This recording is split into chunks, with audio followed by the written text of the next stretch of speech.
Many of you have been playing Commander for a long time probably remember late last year in 2024 when the announcement was made about some banned cards including Mana Crypt, Jeweled Lotus, and Dockside Extortionist that sent the game's player base into a frenzy. A small but loud minority, I suppose, of people took it to an extreme, making death threats at the Rules Committee, amongst other things, with completely reprehensible behavior that we've covered, ad nauseum on the channel. And it led to essentially the Rules Committee for Commander kind of disbanding and a new Rules Committee under Wizards of the Coast that does include some individuals who have worked with or near the Commander format in the past was formed. Now, we have been waiting for quite a while to see whether or not there was going to be anything further to come of that, and we know now that in April, it's supposedly tomorrow, April 22nd, at the time I'm recording this video, that they are going to be putting out something addressing the ban list.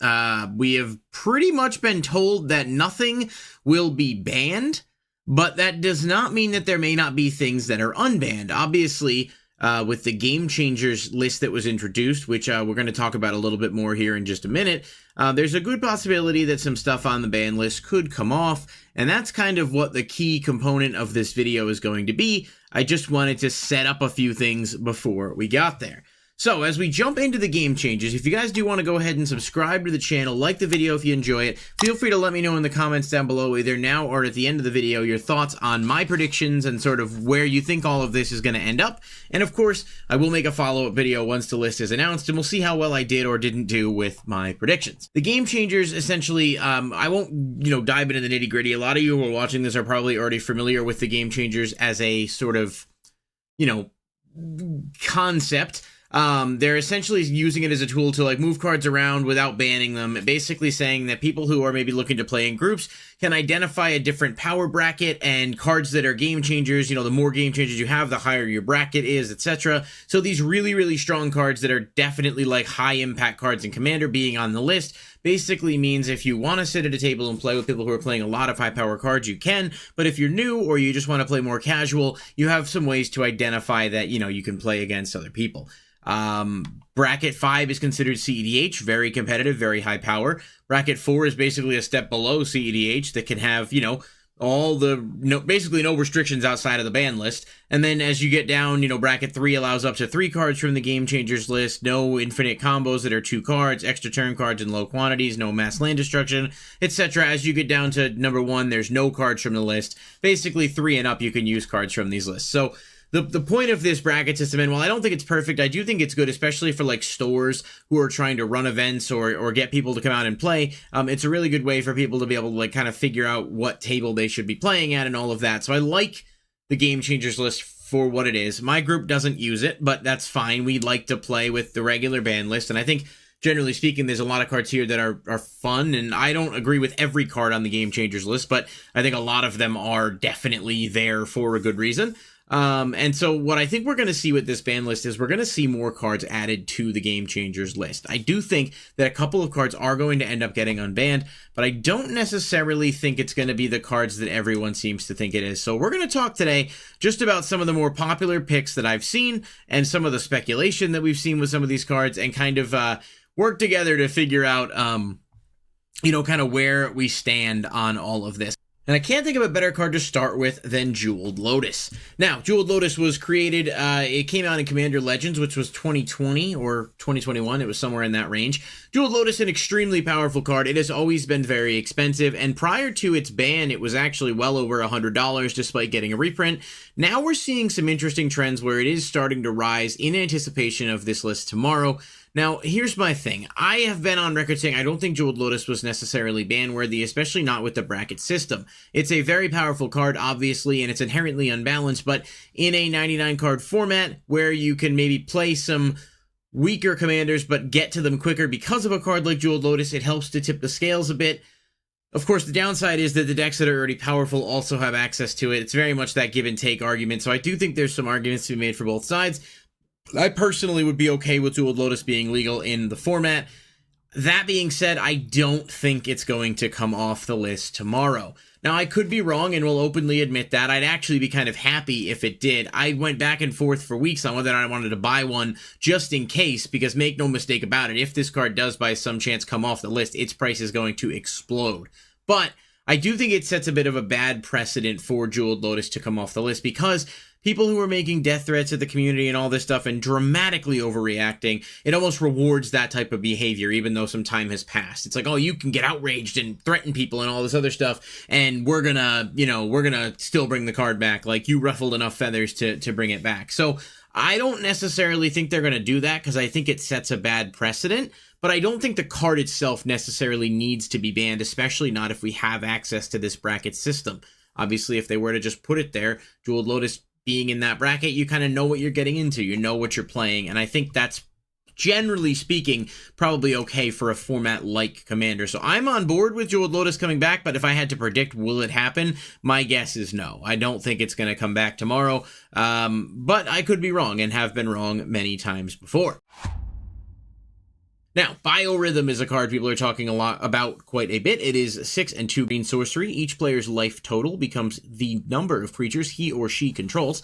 Very annoying card for sure. It has been banned for a long time, but there has been a lot of sentiment about, as this list has been introduced and talked about, this Game Changers list and things coming off, this is one of the cards people look at and say, yeah, this could probably come off. And honestly, I don't disagree. You'll probably be looked at as kind of an ass if you play this card, but like, it's also 8 mana, and it doesn't exactly, I mean, you have to be in a good spot too in order to really be able to maximize this. Otherwise, it's just going to turbo accelerate the game. I don't necessarily think it sets the best precedent as a card, but I also think when we look at stuff that's legal in Commander, and then we look at stuff like Bioythm that's banned, I don't think the majority of people would even want to play this, other than to say, oh shit, this card was banned forever, I can play it now. This is one I do think is a real possibility that we could see come off and go onto the Game Changers list. But is it necessary? No, not really. My, mentality has also been like, if there are cards we can take off the list, let's do that. If we can make the game healthier, not healthier, but make the game more diverse, make things more interesting, shake things up. I mean, Commander's ban list does not see updates often, and for good reason, because a lot of the cards that are there are banned, but now we have a chance to experiment a little bit with some of this stuff, and I think that's an interesting angle to look at. I have no idea whether or not it's actually going to be there. Now, another one I've seen a lot of discussion about online is Emer the Aeon's Torn. Obviously, a very iconic card, a very powerful card. Emer is a 15-cost legendary creature that cannot be countered. Of course, you get an extra turn when you cast it, and it has flying, protection from spells that are one or more colors, and Annihilator 6. And then, of course, when it is put into a graveyard from anywhere, the owner shuffles their graveyard into the library.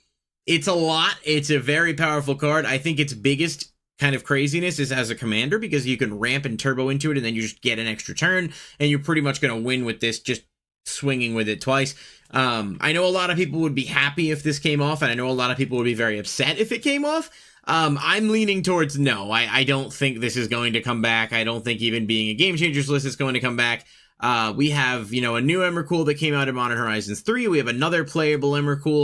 There's so much good colorless Eldrazi support. The new Ugin from the new set, Dragonstorm Tarkir, is just really good with colorless stuff in general. I do not think Emer, just given the fact that it's a creature that can be searched and tutored, I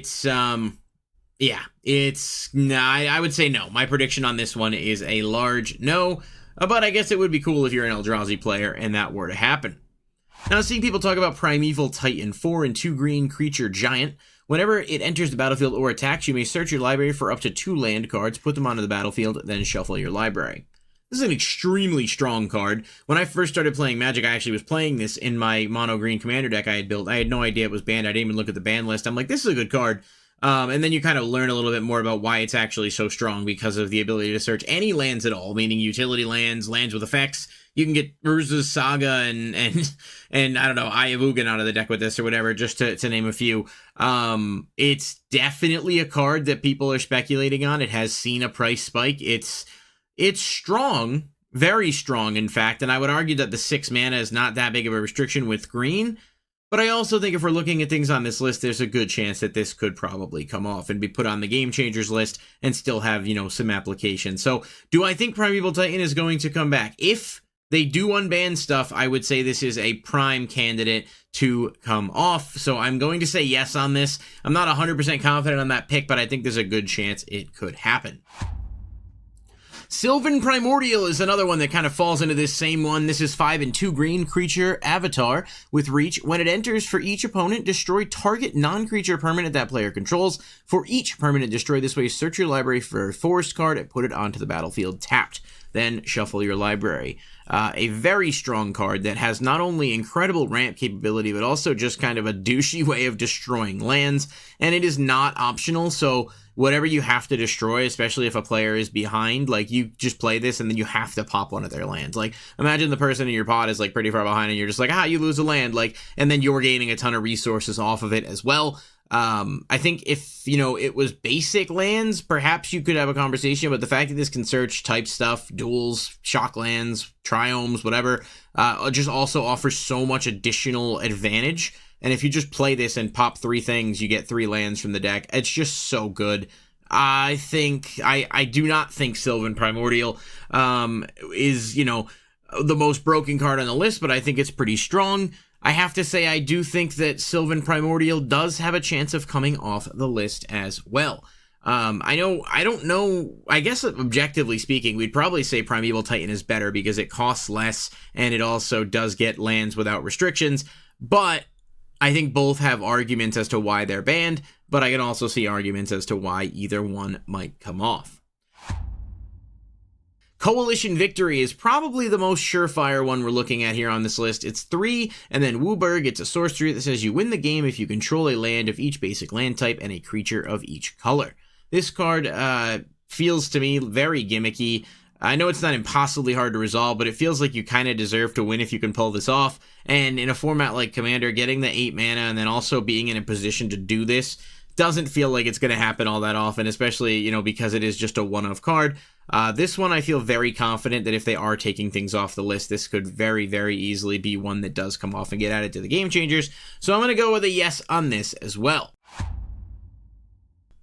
Couple more here as we think about some of the more commonly discussed. Lutri the Spell Chaser, an extremely strong card, but only when it's a companion. So this card, if you're unfamiliar with the companion mechanic, it was not around for long. I think it was only one set with Ikoria, but basically companion is outside the game, it's outside your command zone, it's basically just you can cast it from outside the game for free, and in this case with Lutri, each non-land card in your deck has a different name, which means for Commander, it's quite literally no drawback, you just put it there, and then obviously when it enters, you can copy target instant or sorcery spell, so it's just a free card that's outside your deck that you can access at any time to copy stuff, and the reason it's banned is because of that companion ability. Now, if they were to rules say that, it's banned as a companion, but could be a commander or the 99, if they want to do something like that when they address the rules, no problem with this card coming back. It's good, but it's only broken because of the companion mechanic. And if they were to do something to say companions aren't usable as companions in Commander, I'd be fine with that. I think you'd be hard-pressed to find too many people who wouldn't be fine with that.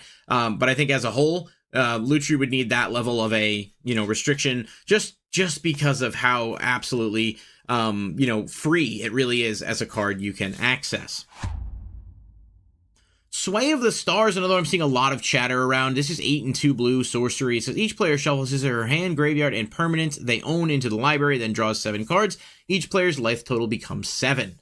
I think this card is probably not as good as it seems on paper, but I also think it can be really annoying and unfun to play against, especially because you are forcing people to shuffle all their lands and stuff in as well. If somehow you were able to Teferis in response to this and you keep all your stuff while your opponents lose everything, you're just essentially playing douchebag table, you know what I mean? I think as a whole, this card doesn't really offer any significant benefit to the game, whereas at least a card like Coalition Victory, you could, get a fun win condition out of it. Sway of the Stars feels like you're just kind of resetting the game, and if a pod's already taking a long time because of a bunch of board wipes and stuff, this just basically resets the game. I mean, it does sort of assure it's going to end sooner rather than later in most cases because of the life total reset, but I don't think this card really warrants coming back, and so I'm going to say no on this.